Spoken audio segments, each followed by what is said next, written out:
Welcome to Star Citizen and the Salvaging guide for the Drake Vulture and Aegis Reclaimer. With Alpha 3.18, Salvaging finally came into play. The first version of the Salvaging mechanic, where we are initially limited to stripping the hull of wrecks or our victims and turning them into lucrative trade material or resources. In this guide, we will show you how to score points in this new industry with the Drake Vulture or the Aegis Reclaimer. But first of all, a big thank you to the true ladies and gentlemen who made this video possible with their support as Patreon, channel member or Twitch subscriber. Thank you! Since the salvage mechanics are only slightly different with spaceships, let's first take a look at the Drake Vulture, which as a one-man entry-level salvage ship offers everything we need to start our career as a salvage technician.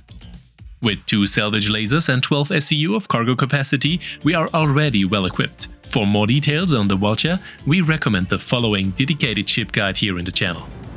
And if you want to go salvaging with friends, the Reclaimer is the first choice as a salvage capital ship with over 180 SCU of cargo capacity and monstrous dimensions, which we will also go into in detail in the second part of the video.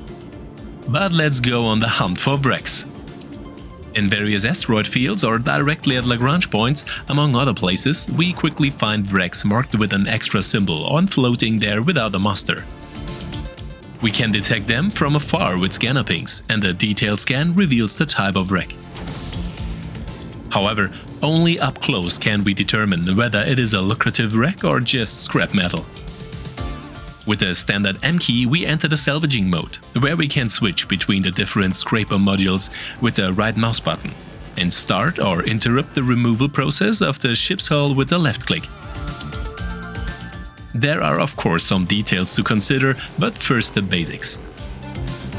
With the standard G key, we can switch our lasers from a fixed forward position to a free sliding position, which increases our accuracy and the working radius.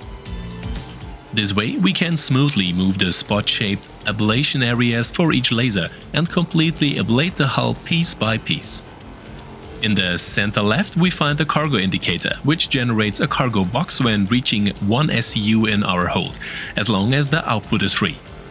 On the far right and left, we find the active scraper module, and in the middle, the extraction speed. The generation of an SCU cargo box is then done automatically if enough material is collected, as long as the loading area is free and we have not actively switched off the corresponding option on the control terminal. Below the module display, we find the distance to our destination, whereby depending on the selected module, a larger or smaller distance can be useful, but more on this in detail later. Currently, some areas such as cockpits, cargo ramps or engines are not usable or are only usable to a limited extent, which is reflected accordingly in the lower central area as invalid target. Otherwise, however, large areas of the ship's hull, even in smaller corners, offer the possibility of removing hull material there and adding it to our cargo hold. Here, you are left with the question of class or pure mass. Because the removal of especially small hulls in peripheral areas takes a disproportionately long time. But the quality of the hulls to be removed also varies considerably, whereby we can find as new wrecks with almost intact hulls or even fall back on player ships in functioning new condition in order to give them a visual makeover. The prerequisite here is in any case that the target's shields are deactivated. But beware, if the owner does not agree to this, a crime set is obligatory. But now we come to the different scraper modules, whereby they differ considerably in terms of removal diameter, speed and efficiency. With the Chinch module, we have a very small diameter of the salvaging lasers, but a high ablation speed with high efficiency. On the other hand, the Abrade module offers a working diameter more than twice as large, a lower speed and somewhat less efficiency. Therefore, we recommend the Abrade especially for large hull areas with a slightly larger distance, which significantly increases our ablation speed. For detail work and smaller wrecks, on the other hand, a slightly shorter distance and the Chinch module is more suitable. And all detailed information about the available modules, lasers, the respective technical data and values you will find shortly as usual in a clear PDF as a free download in the Discord, as well as a following video guide. The salvaging yield of a Starlifter in the very good condition shown here, for example, is enough to generate about 10 to 12 SCU of cargo capacity and takes about 30 to 45 minutes. But what happens if we have already collected enough material that a cargo box has been generated, and yet we have again collected enough material for a new cargo box? In this case, the output area is blocked and we are forced to manually and currently with a multi-tool with a tractor beam as a prerequisite, remove this blocking cargo box and move it to the loading area. But there is no need to panic, we won't lose our material. We receive a red warning message, have to stop work and go into the cargo hold. However, during this time we are absolutely incapable of action and defenseless against a possible attacker. In the cargo hold, we can position our generated cargo boxes on the cargo grid, which fixes them securely and stably. Here we have space for 12 SCUs, plus 1 SCU that can remain in the output.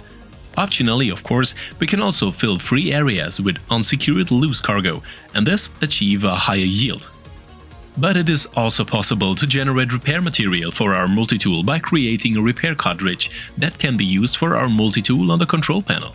This, however, requires a separate salvaging and repair attachment, a topic of its own, on which there will of course be more information soon. But now we come to the sale of our salvage materials, which we can currently sell at the trading points of the respective residence zone, in our case in the trading district in Lowville. This is where we fly our 12 SCU on the cargo grid, as well as 1 additional SCU in the salvaging spot. For this, we were on the road for about an hour with takeoff and landing. With about 92,000 Alpha USC for 12 SCU on the cargo grid, as well as another 7,700 Alpha USC for our loose freight, the yield is still not really very lucrative, after other areas offer a much better payment per hour. However, the sales price can change at any time, and with the further expansion of the salvage mechanics, much more lucrative material categories and the component trade will also provide significantly higher revenues here. In any case, the first expansion stage is already very coherent and fun. But let's take a look at salvaging in XXL with the Aegis Reclaimer. We recommend a crew of 3 to 4 for the Reclaimer with 2 fixed salvaging stations, each with access to a remote laser. The Reclaimer uses actually the same laser, but the modules used are much more powerful. Here we achieve ablation radius of up to 6 meters, which significantly increases the speed, especially with large area hulls. We feel that we can achieve 3 times the speed with both towers compared to a Vulture. However, due to the very long distances into the salvaging area of the ship, it is advisable to have another crew member who empties the 2 salvaging stations and coordinates the cargo. So efficiency is greatly increased and speed is enhanced. However, of course, we also have the benefit of more staff to share. However, we also have what feels like unlimited space for our generated cargo, since a cargo grid is not currently available even in the cargo hold. The 180 SCU here then only serve as a small accessory as far as the possible space for our cargo is concerned. And of course, we also find the possibility to generate material for the multi-tool at the salvaging stations at the Reclaimer.